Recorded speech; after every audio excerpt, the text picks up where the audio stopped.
All right. I'm excited to be here today. Today is the first episode of what I call the Unnecessary Thoughts podcast. Pretty much what it is just unnecessary thoughts, like things I think about when I'm taking a shower or trying to go to sleep or just throughout the day. It's just unnecessary. I tell my wife all the time all these thoughts, and I just kind of want to talk about them, man. So here we are today. I have two special guests with me today. We're going to be talking about a topic that can be kind of controversial, kind of not. It can be offensive to some people, but maybe not. But it's just a good opportunity for us to kind of have a conversation and just talk about it. But it is the use of the word Hmong in churches today. Like, if congregations have a lot of Hmong people, do you have to have Hmong in your church name? So we're gonna have that conversation, and I have two guests with me. One is Peter, and the other one is Sam. Hello. And we're gonna have them kind of introduce themselves a little bit. So Peter, go ahead. Yeah, man. So, what's up, everybody? My name's Peter Yang. Just a little bit about myself. So I'm an American-born Hmong dude, and my parents are immigrants. So I guess we're considered like first gen, like in America, and yeah. Aside from that, I'm also a PK. My dad is a pastor, so I've really been immersed in kind of this Hmong church community like my whole life. Yeah. That's what my life has been. Yeah. And right now, I currently attend a Hmong church, and definitely like very predominantly Hmong. That's like the church I've called home my entire life. And but I think I've definitely been kind of around the block, and I've went to Bible college for a period of time and kind of experienced like what Christianity is outside the walls of this Hmong church and what it looks like. So I think I kind of got like a gauge of what, like both sides. Like both sides. But yeah, other than that, I'm just like a sinner who's been saved by grace, and definitely a herald of the gospel, an ambassador of Christ. But yeah, man, that's me. Awesome. That sounds great. Sam? My introduction's not that awesome, but my name's Sam. I am also a fan of having unnecessary thoughts, so very blessed with the opportunity to be here. Yep. As Peter just mentioned, we kind of grew up in this country as, I guess, first-gen Hmong Americans, but also second-generation believers, I would say. Most of us coming from believing backgrounds, and so attended church with Siachi and Peter for a long time, grew up together pretty much. And then I went off to Toccoa Falls College in Georgia, pursuing a degree in pastoral ministries. And so, again, like everyone else here, very immersed in this Christian culture, what it means to be in the church, what the church is all about, stuff like that. So excited to be here and, ready to get this conversation going. Awesome. Yeah, and I guess I forgot my introduction too. But my name is Siachi. I grew up in the Hmong church, I guess. Yeah, so I went through the Hmong church. I just recently left the Hmong church, though, about a year ago. Now I'm attending a multicultural church. So yeah, there's definitely different perspectives now that I've gone from a Hmong church then straight to a multicultural church, English-speaking church too. So there's been a big change in how I view churches in general, I guess, and in comparison to Hmong churches and multicultural churches. So yeah, we all have grown up together.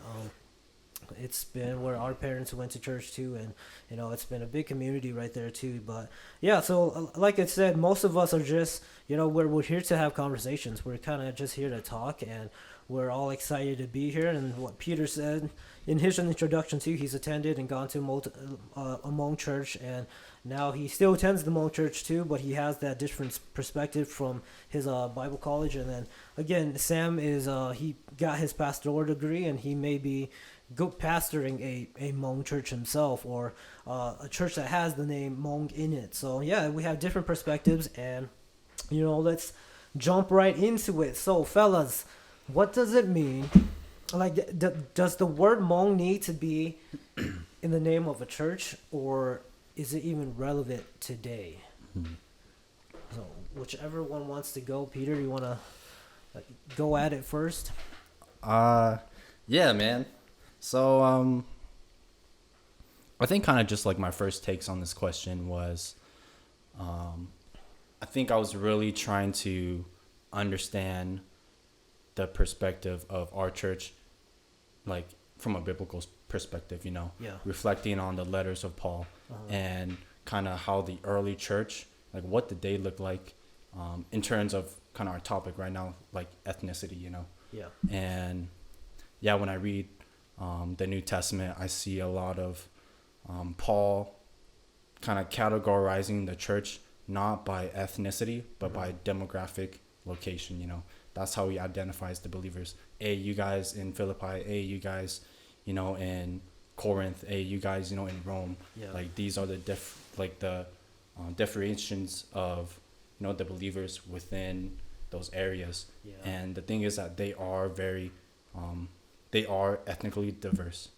And we see this all over, the early church in the book of Acts. There was a big problem of, like Jews versus Gentiles. And so I think, my first take was just questioning like why is that name, like the name Hmong within our title? Yeah. And if I look at the Bible, it says, like, I see no kind of designation or something like that. Like yeah. it's just not there, Yeah. Like there's no differentiation of this kind of like title within the body of believers in the Bible. So why is it in our church today? I think a couple of reasons is just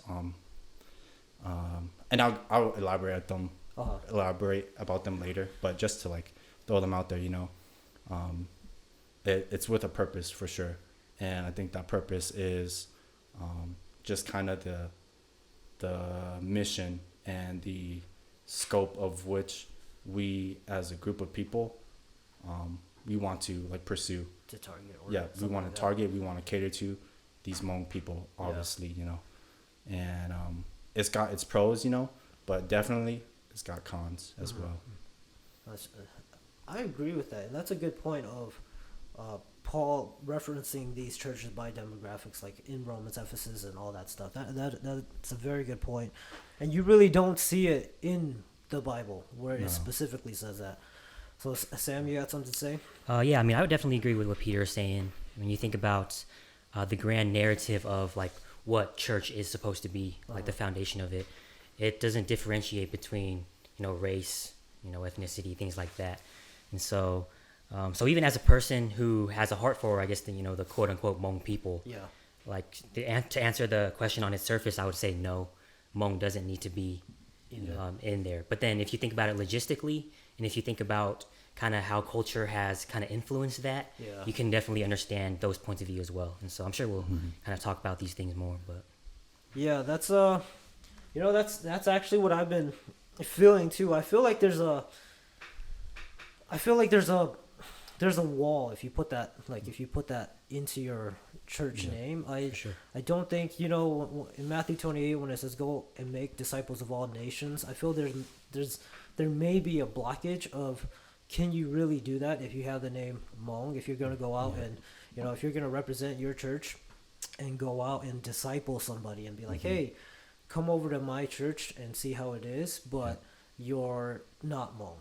How are you gonna, how does that work? How would you guys approach that? Like if you're going to go out and preach the word and invite them to your church, how would you approach that if Hmong is in your title or in your name? Dude, I think this is kind of just before like I like addressed that question. I thought that I was thinking about was like when a church, when we start to seclude or exclude ourselves by our ethnicity, I think that's where the problems have always arisen in the church. And we see this in the Bible, obviously, when the Jews thought themselves greater than the Gentiles, because it was like, man, like we're the people of God. Like, man, we're the ones who Abraham made the promises to. Like, if you want to see what God is doing, like with us, the Jews, then like you can. But I gotta tell you something. Be circumcised. Stop eating pork. And it was a distortion of the gospel that always happened when churches secluded themselves by their ethnicity. And even in the Roman Catholic Church and like Martin Luther and his kind of movement of, reforming the church and bringing, the gospel to a language which the people can understand. Yeah. It's like the same picture. Yeah. And with the Hmong people, why is it any different? It is not different, I think it's the same exact story being told. But yeah, man, that's just kind of one of the things that was kind of big on my heart. And as I kind of look at the Hmong church and their state, like I definitely see that's kind of the area that we're moving we're in into. if something doesn't change. So, But- so you're saying that. So you're saying that that is something that we should probably attack, like especially us, where we're at in our time and age. Like we're all pretty young, so we are young. So do you think that's something that we should be taking care of, or should we, reach out towards the older leaders and try to have a conversation with them? Hey, there's something that's not biblical about this, or there's Yeah. something that's we're clashing heads, and this is going to be a really big problem. Yeah. Does it fall on us to kind of get that moving, or like what is the problem there?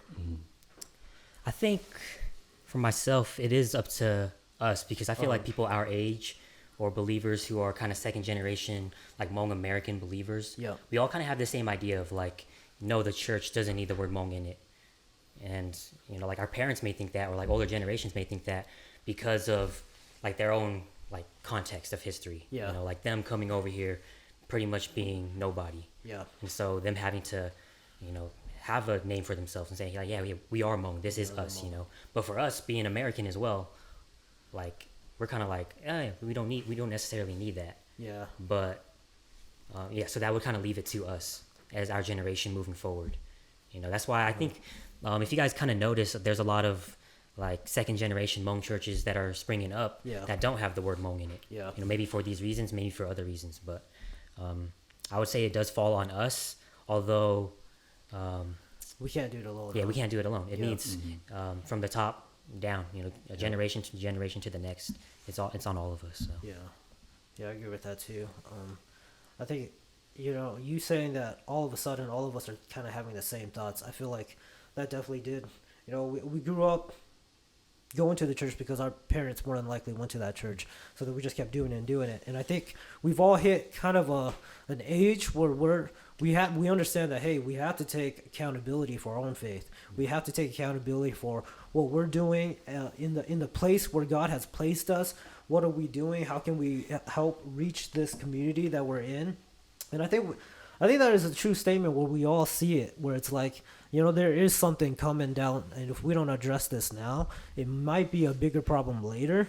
So, yeah, it's actually kind of exciting to hear that from you guys too, because, I've been trying to have conversations with people who have the same idea, but it's kind of, nobody wants to talk. Nobody wants to talk about this and actually get down to it. Because I think people they put their guards up. Especially if you are talking with the old generations up, I feel like, they have that Hmong thing. It is a source of like pride. Hey, we're the Hmong people. This is for the Hmong, and we're gonna outreach for the Hmong people. Yeah. So, yeah, it's good to know that people our age, second generation, are able to see this, and I think there's a calling in all of our hearts to kind of push towards a different direction, and it does need to happen from the top down. Yeah. But like I said beforehand too, how do we approach in context of, in the perspective that we do have the Hmong name in our churches, how do we go about reaching out towards others? Because I know there's Hmong churches where they have most of them are English speakers, and they just talk in English. They have no understanding of what's going on. So does that pose a problem? How do we outreach if that's in the name, if the church refuses to change the name, or if they don't see it as a problem? What do we do in that situation? Yeah, definitely, like, this is my problem. And and I don't mean to be like bashing or like this is true of all Hmong churches everywhere or something, Yeah. But this is just kind of something I observed from my own experience. And I think there are a lot of churches around the United States that might feel the same way, but yeah. So my problem would be that I guess the purpose of us being a Hmong church and calling ourselves a Hmong church, obviously we would all agree, it is that we wish to reach out to obviously the Hmong people, Yeah. and that means Hmong American people and people who kind of like only speak Hmong. These are kind of like our targeted people. And yeah, but I think if we just kind of like take a step back and kind of just going off of what you said earlier, if we look at the statistics and kind of just gauge of how the Hmong people are growing in America, Yeah. it's true that there is an ever-growing population of Hmong people who are like Hmong ethnically, Hmong culturally, but culturally different from their parents, who only speak English. Yeah. And We're part of that. yeah, and we Yeah, are for part sure. of that. But the problem that the Hmong church oftentimes does not address is that why is it that we would go so far as to call ourselves Hmong for these Hmong people, and then we got a bunch of Hmong people, don't know Hmong, they speak English, we do nothing for them. We don't care if they get fed, we don't care if they get discipled. Like, if you want to get discipled, learn Hmong, there you go. If you Yeah. want to worship God, we're singing in Hmong, learn Hmong, there you go. Yeah. Our priority is not that we want to love them and want to disciple them, is that we want to like impose our culture and our cultural standards, our moral standards upon these people, and we use the Assembly of God's people to do that, And I feel like that's kind of like, if we really break down kind of what's going on, that's at its core, Yeah. Yeah. And How would you address the congregations with the elderly who only speak Hmong? How does that, like, how could we address that factor of, if we're gonna be a church of God who disciples and feeds everybody in this title of, hey, we're the Hmong church, but check this out, we have elderly who only speak Hmong, and check this out, we have new generation who only speak English.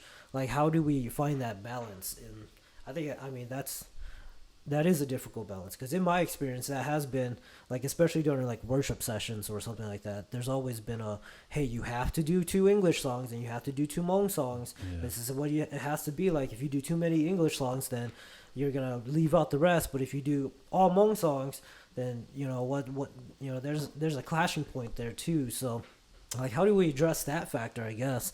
How do we go about it? I mean, it definitely is an issue, because I definitely want the elderly to be fed also, because there is they have helped us know who Christ is, know who God is, and they've helped us in helping us grow too. So how do we how do we do that? That's like, it's confusing, because it's a tough thing to do. I mean, I don't know if I have an exact answer to that, but speaking on those things from like a future minister's perspective, Yep. like, that's one of the biggest struggles and biggest insecurities that I feel like I've faced. Because we're at Tacoma Falls College, or we're at Bible school, and we're learning all these things about, like, oh, this is how you preach, this is how you put a sermon together, this is how you like conduct a worship service. Yeah. And none of that really includes, oh yeah, by the way, if you need to do 2 different languages, this is how it's done. Yeah. So my whole time at school, I'm preparing sermons in English, and then I come home or I go on my internship, and the expectation is that I'm leading sermons, or I'm leading prayers in Hmong.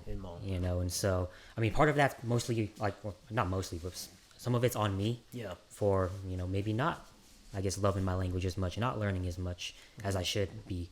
But I think a lot of it is also just the pressures of like older generations, like, oh yeah, if you want to be a successful pastor in the Hmong context, you have to know Hmong. Yep. If you want to like reach out to the people that we want you to reach out to, it has to be Hmong people. And so, yeah, those are just kind of perspectives on me, not really an answer, but just to kind of add into that. Yeah, I think like the way the Hmong church has gone about addressing that problem has been like this. What they do is they hire a youth pastor, and this youth pastor, he's the one who's taking care of this The English speaking crowd. Yeah. And But they still want him to know Hmong. yeah, That's true. yeah, they still want him to know Hmong. And preach But- Hmong. Yeah, but I think just like, man, the Hmong church has suffered greatly because of it. Because of it, yeah. Yeah, because there is a definite separation between the almost these two bodies of believers. There's like this Hmong body believer, this is English speaking body believer. Yeah. They got like no relationships with one another. It's kind of like you guys do your thing over there, we do Yeah. our thing over here, and we'll call it good. But you know, if we kind of look at what God's intention of the church is, like, man, it should not be this way. Yeah. And the way we have addressed this problem, you know, Is by separating each. yep, Like, yeah. yeah, it's just causing more and more problems to spring up. And obviously, you know, one thing that suffers for it greatly is the family.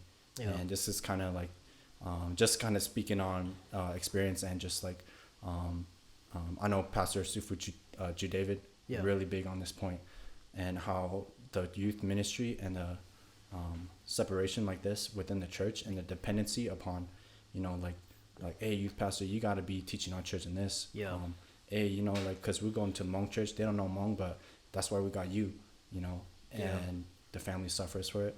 And, you know, that's just not how God has intended, you know, the church to be. And yeah, man, that's how we have tried to address this problem, has not worked. So, bouncing off of that, so where does that responsibility go onto? Like, I agree with that we have put too much, I guess, a burden on youth pastors and pastors to lead the family. So would you say that the Hmong people or the people going to that church, attending that church, they have to take more of a like initiative role, or more like they need to be more responsible in leading their family, and then coming into church and then being able to worship in a Hmong service or an English service? They need to be daily helping out their family to understand what's going on. So would you say the responsibility falls on those individuals then? And how big of a responsibility should they take? I mean, I feel like that's the case in any family, you know, like Yep. the father should be the head regardless. Like this is even like outside of the context of this conversation. Yeah, like yeah. in general, like no matter what problems are in the church or no matter what's going on in culture, like it is like the father's calling to be the spiritual head regardless, you know, so regardless of language barriers or regardless of generational gaps, like that falls on them regardless. And so, Okay. Okay, so if we go deeper than that, then would you say if men were taking the lead role, or whoever is the spiritual leader in their family, if they're taking the lead role and being active in this, would the Hmong language or Hmong barriers be a bigger issue, or would it be smaller? Because we're talking about, spiritual. If the spiritual men are doing exactly what they're supposed to do, would this actually change the way our church is run? I feel like I think the family, and definitely, you know, the spiritual lead, the father of the family, is where the responsibility should lie first. Within leading, you know, leading the family, discipling the family, bringing the family to church, you know, making sure, like, you know, bringing your kids up in the word, it's on the father. But just because, but like the Hmong church in general, just the culture that has developed within the church, it totally Affects. it not even affects it. It totally straight up contradicts it. Okay. You know. Yeah. And it totally combats this idea of like, you know, like fathers, you gotta be like this. You know, like fathers, you gotta lead your family. But instead, we've kind of adopted this idea of where like we throw our kids, you know, to the church, and we throw them like to the youth pastor, and like we throw them over there, and like, hey, they took care of them, and you know, just send them back to us when they got all fixed, you know. But yeah, so I like the responsibility, it does belong upon the father, but the church, just because of how we have like culturally constructed ourselves, you know, in our organization and our practice and stuff, like it's on that church as well. Okay. I guess, going back to I see a lot of people bring friends to their churches, and they don't speak English, Yeah. does that help? Like if you are the mature Christian, and you have a responsibility of taking you're going out there, you're bringing somebody to the church, but it's the Hmong context. Do you think, because my experience with like inviting people to a church that has the word Hmong in it, they never truly feel welcomed. Yeah. They always, like, the language is different, and they just culture is different, so they never truly feel welcome.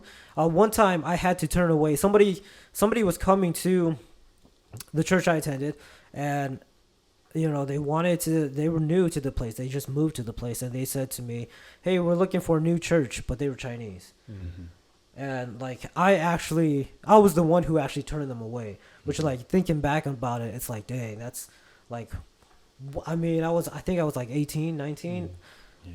They came and they're like, hey, we're looking for a new church to go, and I was like, oh, sorry, this is a Hmong church. Yeah. That kind of has haunted me, because I've thought about that right now too. So in situations like that, do you think that is an absolute barrier of being able to go out and bring people to your church? Because I turned them away. They can't speak Hmong. We're not gonna. There would have been only 2 people who spoke Chinese, and their English wasn't great either. So that kind of hurt. Like, thinking back about it, it's kind of shameful to have to do that, because we're a Hmong church. We're here for the Hmong people. Sorry for you to try to find Jesus, but I'm here for the Hmong people. Yeah.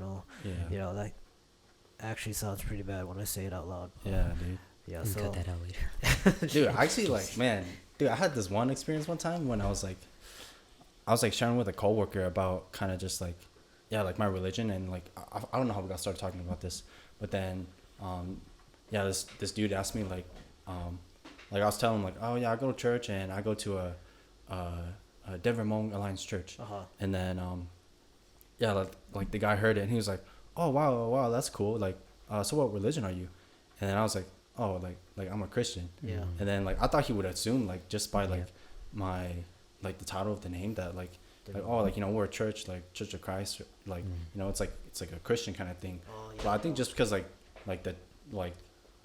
threw like Hmong in there, like the ethnicity, he was like, oh, like, are you then like Hindu, or are you like you going to the temple, or like what is it, And he was kind of confused.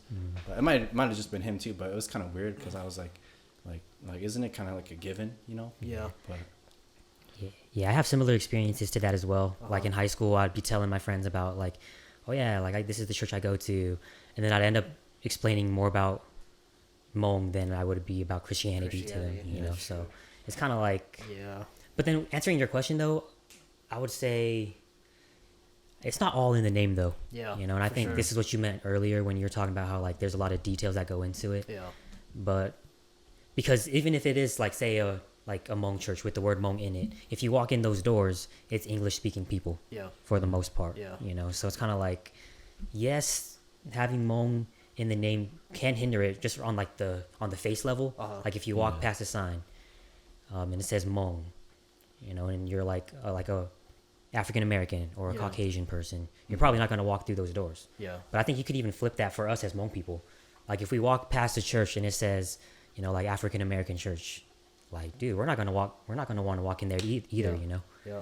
Like if we walk past like, Vietnamese or Korean churches, like for us, that's not gonna be normal too. So it kind of begs this bigger question of it's not just Hmong churches, but should every church take out their nationality or their ethnicity? And so that's kind of something that I was wrestling with when thinking through these things. But That's a good that's a good point. Yeah, I think just like kind of like answering your question too, like of this problem of like if we're gonna try to bring someone who's not Hmong into our Hmong church, like what good is that, Yeah. And I think it's like a big problem for if I was to invite someone who did not know any Hmong into just one of our services, like Sunday services, they would get absolutely nothing. Nothing from it. Yeah. Yeah, and it's like how can then they be saved? Like it's only by the hearing of the word, the hearing of the gospel, that we come to come to salvation, come to faith in Christ, Uh-huh. and if like that avenue is just straight up blocked off by this barrier of Yeah. language, they gain nothing. Like, why Yeah. even bring them in? Yeah. It's like it is definitely a huge barrier. Uh-huh. Um, Unless they had the gift of tongues, huh? yeah. Just- we could talk about that later. But yeah, that's. I guess. So maybe. Back to my example. I guess if I knew the word of God, if I knew the gospel, telling people about Jesus, then therefore would have been for me to have taken the initiative to also, tell them about the gospel, to tell them that, hey, this is what we believe in, and hey, let me help you find a different church. So do we have to attack these things differently? Do we have to educate our members in a better way so that they know how to deal with these situations? Or do we continue just to pretend like it's not happening?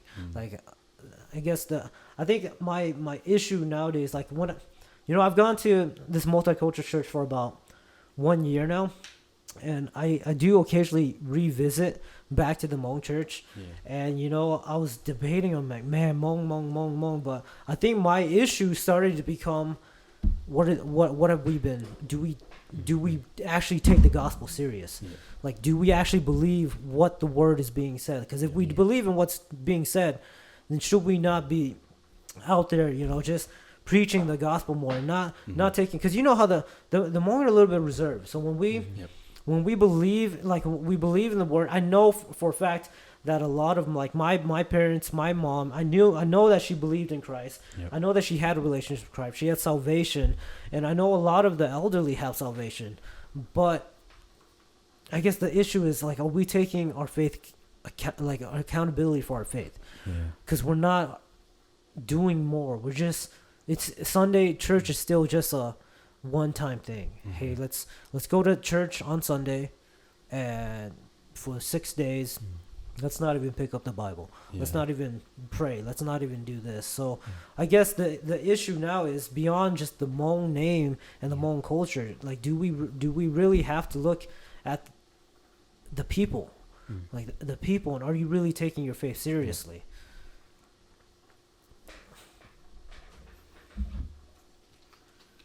If that makes sense to you guys. Nothing can get you. I think that's kind of where it all starts, though. Like, even beyond, like, oh, we got to change the name. Yeah. It's more about, like, how can we, like, change the people? I think because it is very routine for a lot of us, and it becomes, because, I mean, I think if we're being honest, in our sinful state, like, it does become very routine, coming to church every Sunday, having to, sing, like, the same mix of, like, 8 to 10 songs. Yeah. Like, things like that. Yeah. So that's even a deeper heart issue than, is it okay if Hmong's in the name of the church?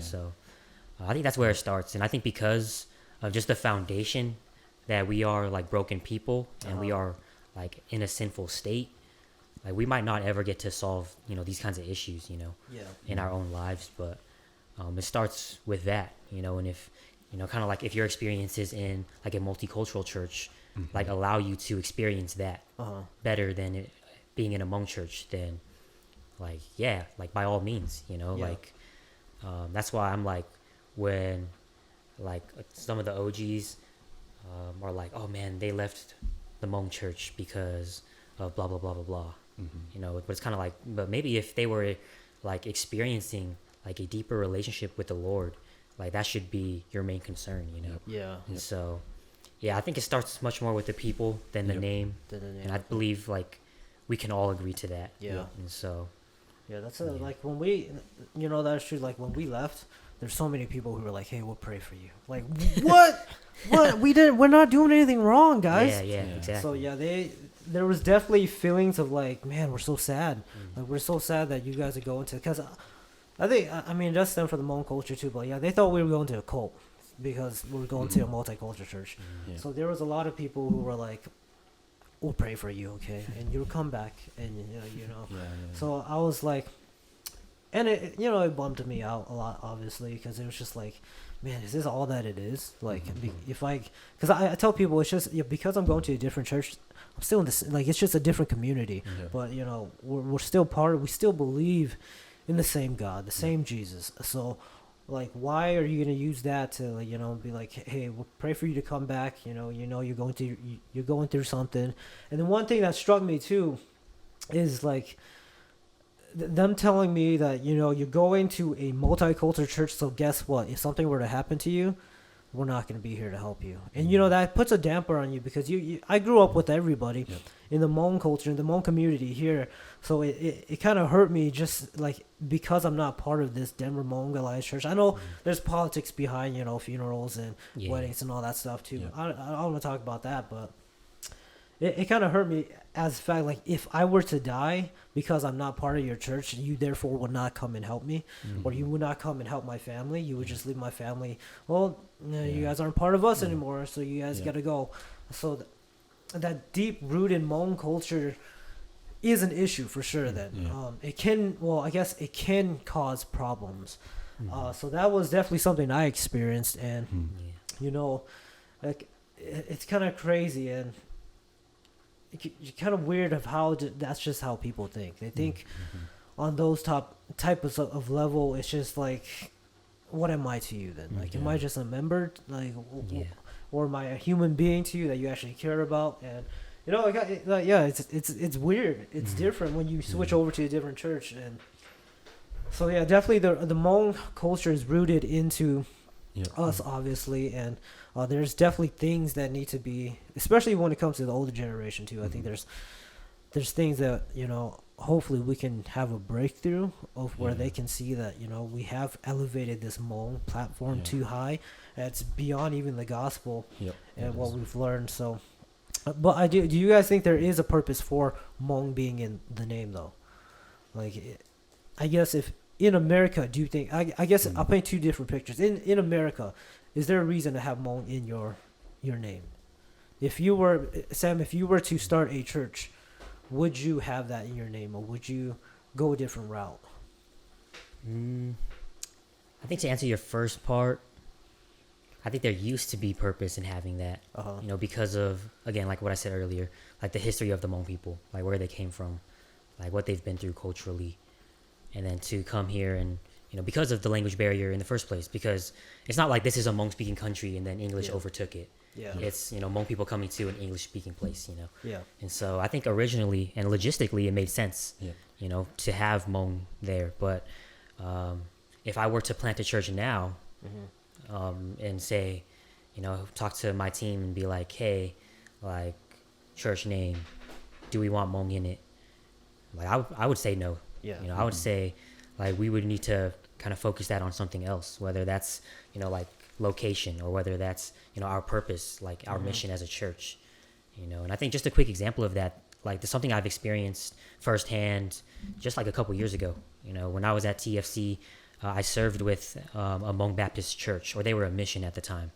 So they were looking to get, I don't even know the word, to get, or they're just looking to become like qualified to be a church. And one of the things is like to come up with the church name. Yeah. And then like the church was kind of voting on like church names. They were throwing a bunch of different things out. And then a lot of the young people, because it's a pretty young church, they have like a few of like older folks, but then for the most part, young church. And they were going to vote for Fountain Baptist Church. So shout out to Fountain Hmong Baptist Church. But they were going to vote on Fountain Baptist Church. That was what a lot of the young people wanted. That's what they were kind of gearing towards. And I sat in that voting, and then one of the OGs, he stepped up and he said, I feel like we should put Hmong in the name. Hmong, okay. Yeah. And so that was kind of like a little bit weird, but then they went with Fountain Hmong Baptist Church. So they went with for that sake. And, I guess that's whether, it's, the leadership stepping in and saying that this is a good thing, or whether that's like, oh yeah, we want to continue to cling on to these things. And so even with that, like there's struggles. And for myself, I was like, man, if I was ever in this situation, I'd probably be like, no, we don't really need that, you know. But again, I was just a volunteer. I'm just a guy who attends, so I didn't have much say. But on top of that too, I've seen a lot of church get rid of like Baptists too. Like I've seen a lot of church name their churches like, you have Matt Chandler's church, the Village Church. Like they used to have like Baptists in their name, and a lot of these churches are actually getting rid of like Baptists in their name, or like things like that to describe them. Do you think that's probably the route that we should probably go?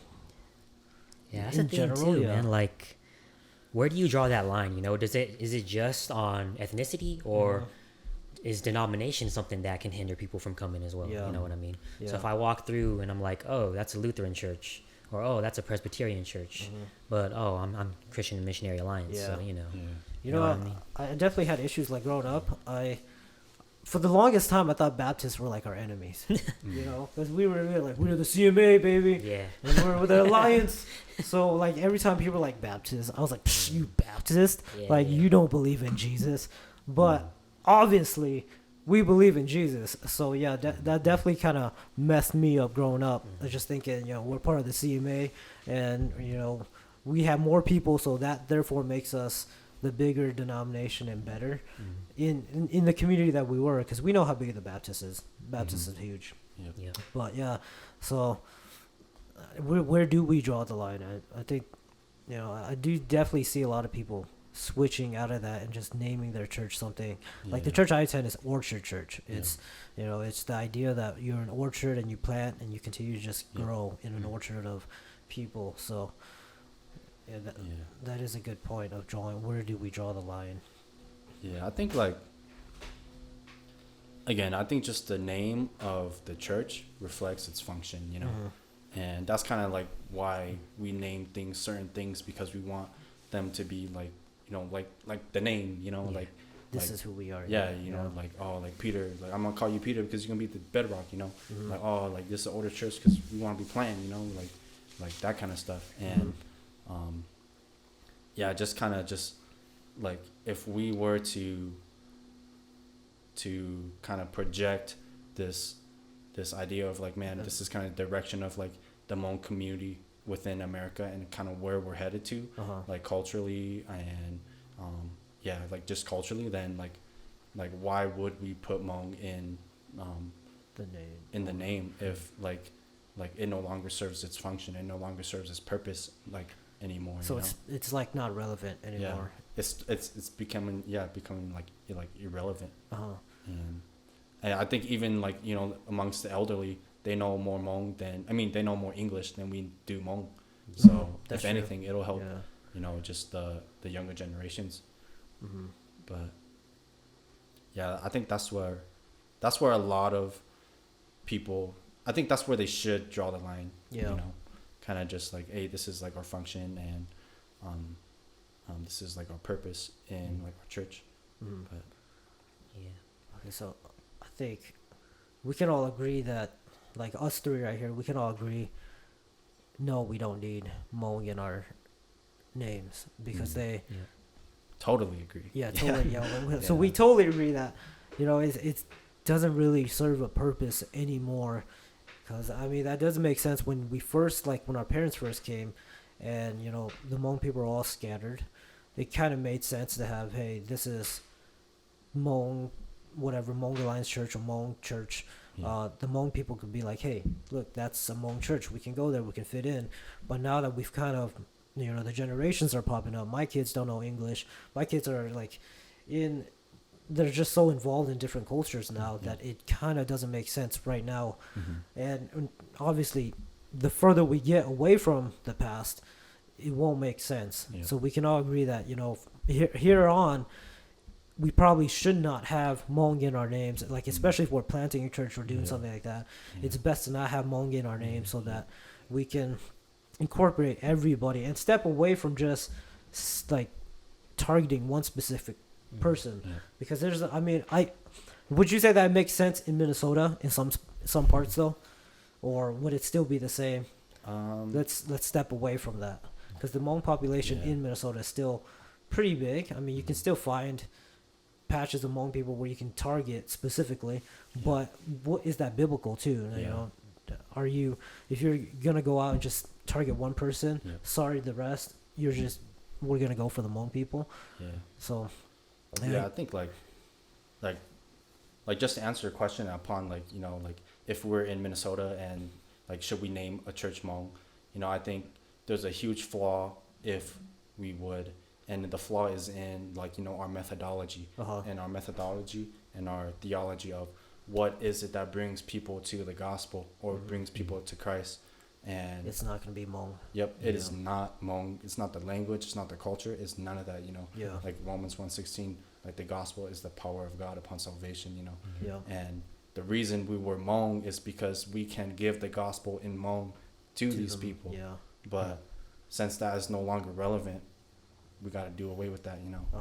Because then it becomes like almost like a false gospel. Yeah. Like a hindrance of like this is how we bring them in, and then which kind of like we'll trick them, and then boom, give them the message. Hey, we got them. Yeah. Like we caught them. Yeah. But that's not how the Lord works. And yeah, that's just kind of my conviction. But. Yeah, I would agree with that. I think Uh-huh. it goes back to what you were saying about the function of the church is like that's why you name it that. Yeah. And I think one thing I've heard, I forgot who said it, but it's always stuck with me, is is our church, is it about language preservation? Because I feel like a lot of times that's what it feels like. Yeah. We're preserving the Hmong language because our people group is so small. Yep. Yeah. So is it about language preservation or is it about gospel growth? Yep. And so if it's not about gospel growth, then There's no like what's room. the point Yeah. of anything? You know what I mean? So, That's a good point to put it. It is not Hmong that brings people to Christ. It is Christ that brings in people to Himself. yeah. So, yeah, I think that's. You guys have any final thoughts? I mean, I think we talked quite a bit, and we have a definitive answer of what we believe. No, moving forward, we should not have Hmong in our church names because Yeah. it will prove a hindrance, and it kind of shows how that church is going to run and how it's going to function. Yeah. Again, this is kind of generalized. Some churches out there may be able to function through this, but in general, we can kind of say, it does not serve a purpose any longer. So, Peter, do you have any final thoughts, or Sam, do you have any final thoughts? Do you have any final thoughts, Sam?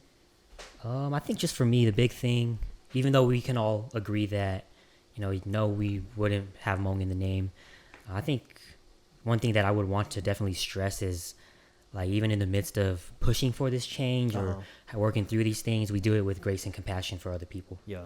Because like we haven't experienced what the other Hmong, like what the older generations of Hmong people have, experience, yeah. and so it's not like us trying to be like radical and changing all these things, but it's more about like, man, in the picture of the gospel and in the picture of like what heaven and eternity is going to look like, Yeah. like what can we do to push ourselves towards that? Whether even though we're so sinful, even though it's so broken, like how can we do this with grace and compassion to further the gospel? So Amen. Yeah. Yeah, I think like kind of just my kind of final thoughts would be just like I feel like there needs to be almost this realigning of priorities within obviously the Hmong church, and kind of like what is it that we value, what is it that we kind of think preserves our people, what is it that we want to teach. And I think for a lot of our upbringing, especially us being Hmong Americans within a very traditionally Hmong kind of parents and like kind of upbringing, and this clash of like cultures,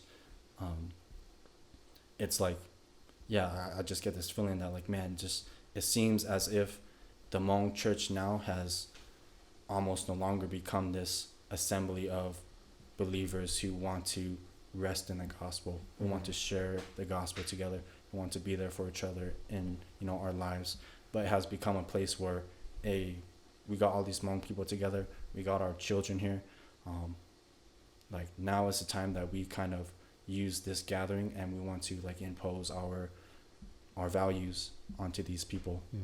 Don't get tattoos, don't dye your hair. If it's too long, that's bad. If it's too short, it's bad. It's like those things matter, but like in like the reality of like what we should be concerned about is like like just the gospel and how it affects us as Hmong people. And I think we've definitely kind of just, man, we got it backwards. And I think the churches suffer for it.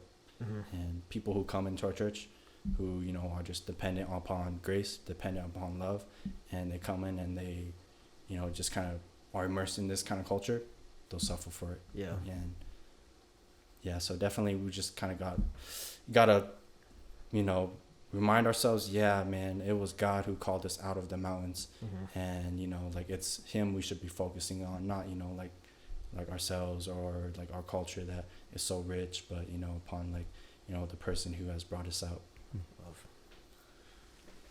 So yeah, thank you guys for coming and just kind of speaking about this. I know we could probably take this in a little bit deeper too, but this is just what we have for you guys today. So I hope you guys do enjoy this podcast. If you guys have any questions, feel free to just leave a comment or let us know.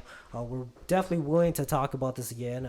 I actually want to get gentlemen who are a little bit older than us to see what their opinion is too, and I would love to have you guys join back in too to have that conversation going. But yeah, I hope you guys enjoy this podcast. If you guys liked it, definitely share it with other people. I know a lot of people also have thoughts about this topic too, but said they don't talk about it as much. So if you guys want to talk about this, there's a platform for you guys to talk about this.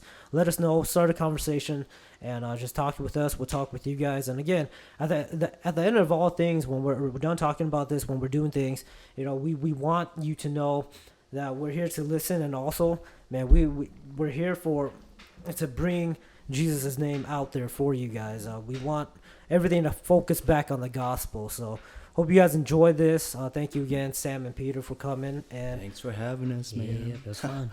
I hope to see you guys soon. See you guys later. Peace.